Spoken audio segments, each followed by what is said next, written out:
Hello guys, നിങ്ങൾക്ക് ഞാനൊരു കാര്യം കാണിച്ചു തരാവേ.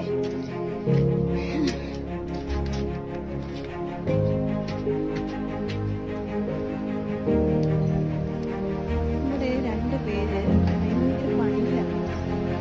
എന്താണെന്ന് വെച്ചാൽ ഈ സാധനം ഇങ്ങനെ പറക്കിയിടുക ഉണ്ടായിരുന്നു. അങ്ങനെ അതൊക്കെ തിരിക്കുക, ഷീറ്റിൻ്റെ മണ്ടയിൽ ഇട്ടിട്ട് ഷീറ്റിൻ്റെ മണ്ടയിൽ നിന്ന് നോക്കി തറയിലോട്ട് തള്ളിയിടുകയാണ്.